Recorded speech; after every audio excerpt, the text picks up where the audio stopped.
Well, I was finishing my master's, which I was doing part-time whilst working in industry. And I decided, well, I want next challenge, want to know if I can really get a PhD, which is something where you get to do your own research and really focus on it for 3 years. So it's sort of a luxury. So I said, yeah, I really want this to take on this challenge. And I looked for opportunities, and here I am. When I started looking for a PhD, I made a conscious decision. Yes, I want to leave Malta. I wasn't too picky about where to go. I knew I wanted really to stay in Europe, to be close to home, but I was more interested in the topic. And once I found a couple of PhDs which were relevant to my area of interest and got accepted, and then I went to the language issue and went to where I could feel most comfortable with the language. I think the main advantages of being a mobile researcher is meeting other people, getting to know their cultures, and learning from others. And also you get to travel. So during my PhD, I traveled quite a bit, and I really enjoyed going to conferences, meeting other people, and seeing new countries. I was working with Coca-Cola back in Malta as an assistant quality manager, and I was doing that for 2 years. And I really enjoyed the job, and at the same time I was doing my master's by research. I really liked the job I had in Malta, so why change to another job in Malta? So I decided, let's do a PhD, let's go abroad, get other experiences, and yeah, here I am doing my final year of my PhD. The transition wasn't that hard. I think having worked for 2 years in industry really helped my PhD in a way, because I learned how in my job, I was more in a management role. So I had to deal with not telling people what to do, but you are managing people. But it also teaches you how to manage your project and maybe be a bit more assertive, which if I went straight from my undergrad, I wouldn't have had the opportunity of dealing with the general manager of the company. So now it's the people who are high up in the academic world. So it gives you a bit more confidence in knowing yourself better. I really don't know whether I want to stay in academia or industry. Now I know what the benefits and the disadvantages of being in academia and in industry. I know what I like from both areas. So I think I'm better placed to make a decision, say, yes, this is an opportunity that would interest me, knowing the benefits and disadvantages of both. I'm from Malta, which is a Mediterranean country. Generally, people I find are, for example, more direct in the way they deal with their supervisors and other peoples. Irish people tend to be slightly different. So it's not that difficult, but it's more finding your feet in terms of how you relate to your supervisor and other people in the lab rather than other issues. I was lucky I have other Irish people in my lab, so sometimes you'll be like, can you see this email? Am I being too rude and saying what I want to say? So that has helped, definitely helped.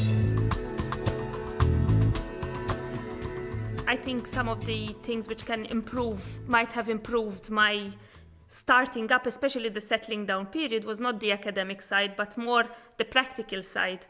For example, at being an EU citizen, very often you fall between two areas because you are not an international citizen, so you're not an international student, but neither are you an Irish student, but you're not treated as an international student, so you do not get the welcome of an international student. Also things like, for example, if being a PhD student, you do not necessarily start in the mid-September, so you might be coming at a time when there's no induction training, as happened to a lot of PhD students. So you have no welcome. So having someone either at the university or at your access or whatever, or having a meeting of other students might help you to get settled in faster and have a contact person you can send an email or something like that to get feedback. I have used your access. I used it actually. It was one of the places I was looking for when looking for PhD positions.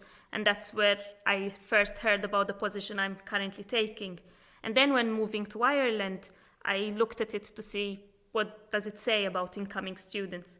Now, to be honest, this is 3 years ago. So it has been improved since then, but very often it links to other websites, because I understand that it can't be updated and constantly updated because there's so many links, but very often the links link to links which link to links, and therefore you are none the wiser at the end of the day about what should be there. So that's why the contact person would be a good point to have, where you can go to them and tell them, for health insurance, do I need it or not? Is my health ID card enough? Or other questions. And personally, I think the main challenge of being a mobile researcher is actually having a partner who you can't really expect someone else to get everything they have, leave their job, leave their studies to come wherever you decided, wherever the job is.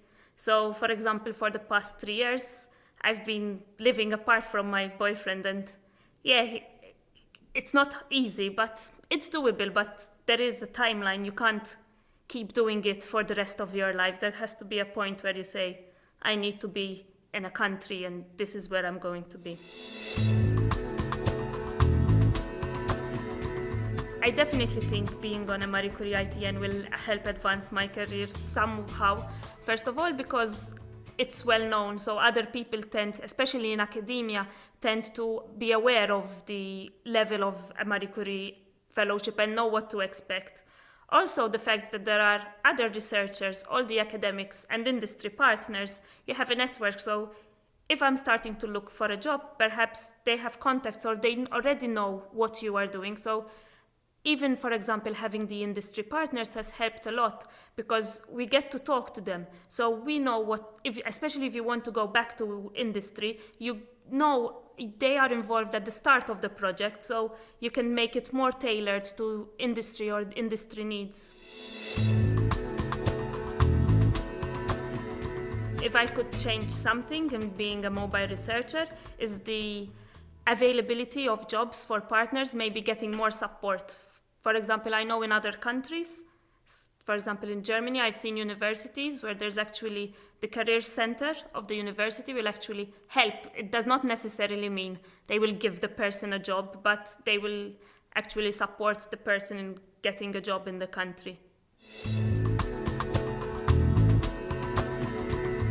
There are always more skills I would like to develop, and I think at the moment maybe some skills I need, especially if I want to go back to industry, is more project management skills, sort of not just, I have managed my project to date and successfully, I hope, but sometimes you need formal training, so that's, I think, where I need more training in, and financial aspects of budgeting and so on.